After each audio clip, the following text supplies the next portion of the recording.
We have about 78 million Americans that were born between 1946 and 1964, and we call them the baby boomers.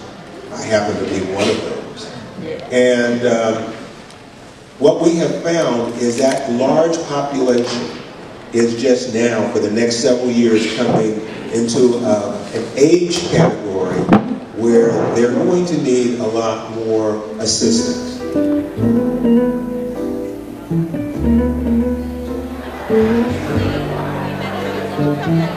We've talked about the environment in terms of what can be used to help us control our space.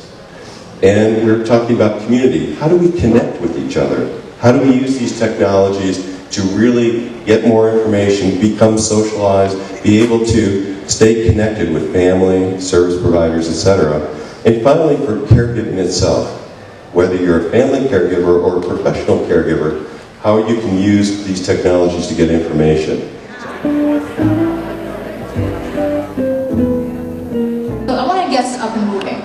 Because did you know that exercise is the #1 anti-aging medicine? Yes. It can help to lower blood pressure, it can help to relieve stress, it can help to build that lean muscle body mass that we tend to lose as we get older.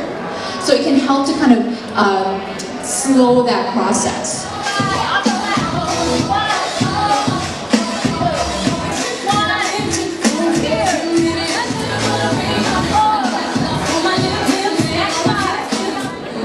You guys, welcome to this event today, this Blackberry Soul. And one of the things that I like to do to make sure that I keep my vegetables exciting for me is I try to make my vegetables the star of my plate.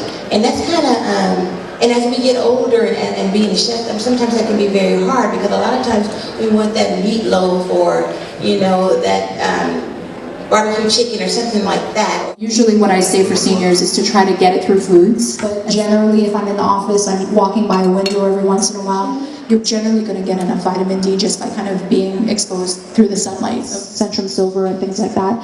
Those are intended to kind of give you the nutrients. 715. Anybody? 715. Oh, yeah. All right.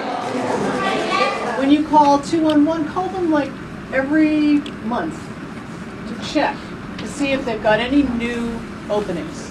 So what we usually do is we can start the intake process, and if it looks like they're a pretty good fit, we can even help them try to expedite the Medicare and Medi-Cal process.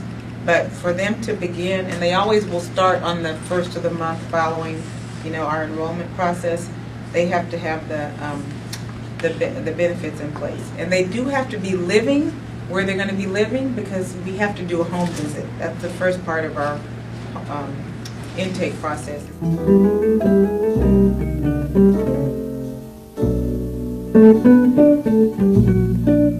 You don't want everybody to know what's going on with you, but if you have an advanced health care directive that's signed by you when you're capacitated, it allows your family member, your friend, your loved one to go to the hospital and say, no, I'm the agent for my loved one's health. So the conservatorship of the estate is when you didn't elect someone to manage your finances.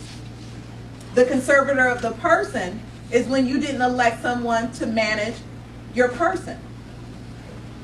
And you didn't do an advanced health care directive.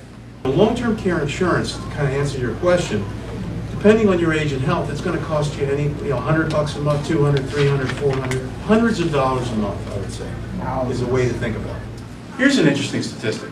Of all the people in long-term care, 41% of them are under the age of 65. 41% in this country. Isn't that surprising?